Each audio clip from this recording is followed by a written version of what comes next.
pleased with the comments of your two players?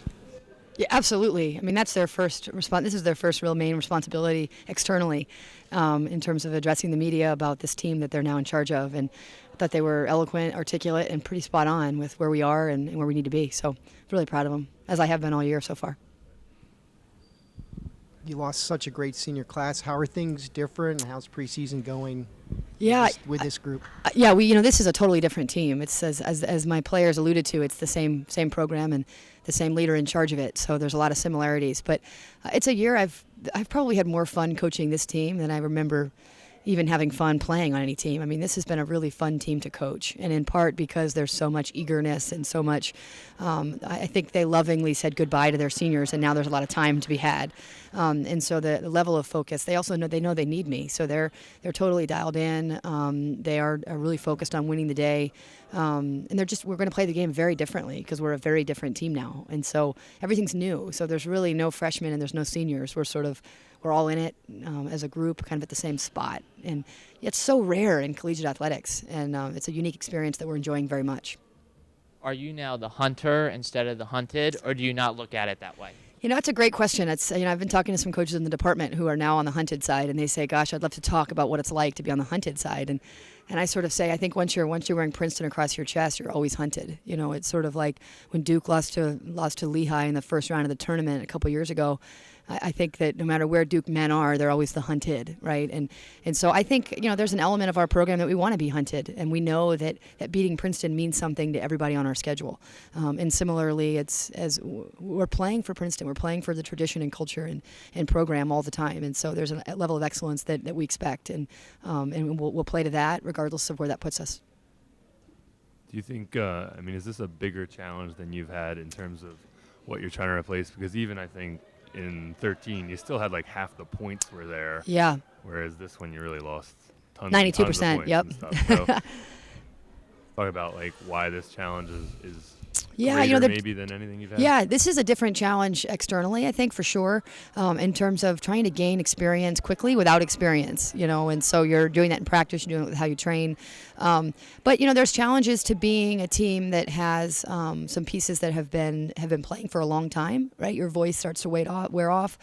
Similarly, the younger guys start to fall into their roles, right? That, hey, I'm behind certain guys.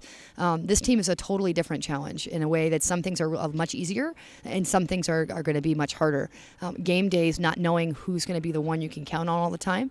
That's going to be very different for us. Not having kids that that you can count on to shoot threes. They make more than they miss, even guarded. We had that. To have the post threat that we had in Wheatley in terms of our level of experience. There's some things that are going to be a challenge on game day, but there's also some things that these young guys do quicker and faster and that will make other things easier. So I'm really enjoying it. I don't come at it with a huge sense of responsibility, but I never have. I think that's part of the health that I come into with this business.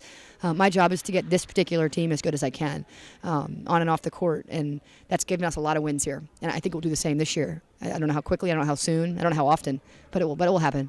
You mentioned losing 92% of the points. Vanessa May had the other 8%. Yeah. So who's that go-to player for you, or is that somebody who has to emerge throughout the course of the season? Well, we've been thrown a couple blows. Vanessa hasn't practiced yet. She had foot surgery, so I don't know when she'll be cleared.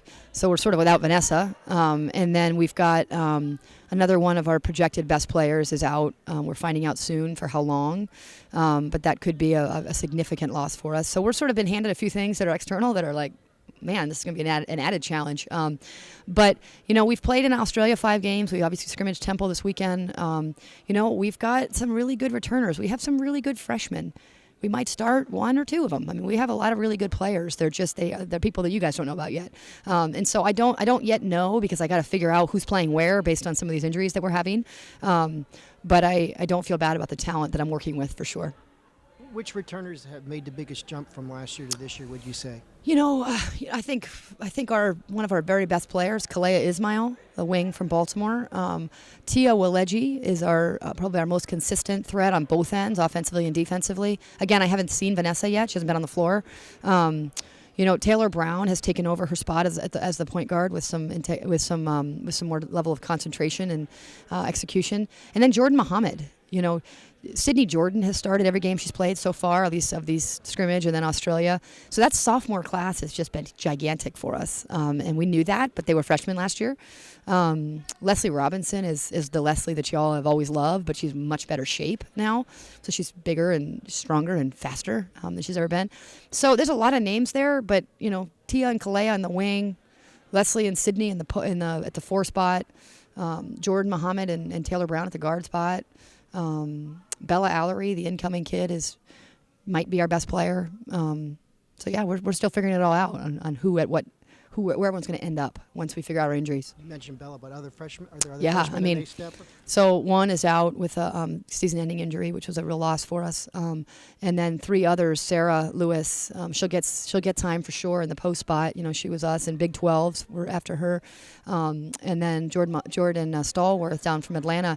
She's more of that rugged, kind of the mix between Kate Miller and she's kind of a little bit like Wheatley. I mean, she's a really athletic like Wheatley, but like Kate, really rugged. So she's a really neat mix and a hard guard. So all 3 of them you wouldn't tell they were freshmen. Especially people who don't know our team right now. You wouldn't come on the floor and know which one were the freshmen, either physically or skill-wise, which is very rare for our level. Do you anticipate a lot of your starters going 30, 35, or is this going to be more spread out, at least initially? Minutes-wise, yeah, that's a great question. Again, we're going to find out. We have to get some news here in the next couple days about who's healthy and when's Vanessa back and all that. But I think we'll have to have 3 guys in double figures, which means we're a true 9 rotation probably still. It's a good thing, because we play fast on both ends now. It's a totally different team. We don't shoot it quite as well, but we're faster, and so we've got to use that to our advantage. We're much more athletic now than we have been, so we're just different, and so you got to use a lot of bodies in that way. Offensively, you're going to have a different look? Oh yeah, definitely. Yep, you'll just everything about this team is a little bit different. We defend differently. We have different schemes. We have different strengths. We do different things, and so yeah, how we defend the ball, how we're off the ball, what we're running zone man. I mean, we're a totally different team. It's been really fun. I know you like to enjoy an international trip, but did you have to treat it differently because it's like a good way to squeeze in some extra practices? It's almost like the perfect year to do a trip like that with this group that you have, right? I mean, make sure you put that in the headline, because I was actually able to go and had the funding to go the year before, and I pushed the trip a year, which to that great senior class meant they didn't get to go, right? But they did a lot of great things in their career, right? So I didn't feel so bad. But yeah, I pushed it because it was important that we went this year. It was important that we built an identity and had an opportunity to talk about hard things, to do hard things as a group before the freshmen joined us, because I knew the freshmen were going to play often. And so we needed to sort of see where our returners were going to be and what team they were going to be about. So it was a critical time for the trip, and it really worked out perfect. I give a lot of thanks to the 16s for signing on for that they sort of gave their trip up, which we appreciate. Opening schedule, at least on paper, it Yeah. looks pretty tough. Yeah. Good thing or a bad thing with an inexperienced group? We'll find out. I guess the best answer is yes. It's always a good thing. It's always a good thing to play the best. You're comparing. I always say in the non-conference, you're comparing yourself to who you choose to, right? So there are a lot of teams in our position that go out and schedule. If you look at them, you don't even know that half the schools are Division I, right? That means that's who your coach is comparing you to, because you can't control your conference, right? So for me, I want to be compared with the team that you see on our schedule, which are arguably, that's probably a top 25 schedule in the non-conference for a team that graduated 92% of their offense, and because that's who we're going to compare ourselves to. It's who we're going to practice for. It's who we're going to watch film for. It's who I'm going to learn from. So it's how we do it. So I think our win-loss record might not be what we're used to, but our goal is to continue to get this train moving forward and get better. And there's no better way to do it than play the best.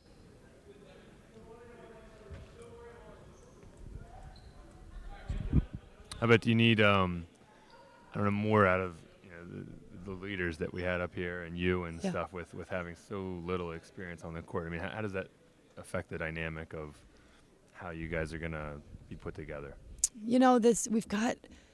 I'm really blessed. I coach a bunch of kids that trust me, and they let me push them. So I think they believe that I'll get them where they need to get them.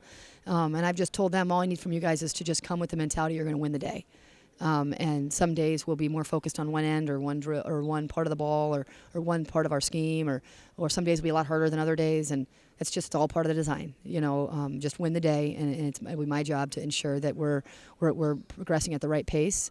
And so there really isn't a whole ton of difference, in terms of the trust. I think like Vanessa said, the program is built on its foundation, and the foundation is that that I'm going to help you, and you got to trust me. And with that becomes a really special journey, and that's kind of where we are. Sounds cliche, but it's real. It's real. This group is, they'd run through those screens right now if I told them they had to. And similarly, I'll watch every practice film 3 times to make sure I don't miss one thing, because we can't miss anything. We got to get a lot right now with this group, because we don't have our margin of error is much smaller than it's been. But it's been, it's just. Like I said, I haven't had more fun coaching a team than I have these guys. I hope I can say that again in 3 months. But in terms of the hardest month for a college basketball coach is the month of October, because that's when you're defining what you're going to emphasize and what you're going to put up with and what you're going to allow. And so this is the month that I find the most important. And we came out of it as a team that I have never had more fun coaching. So far, so good.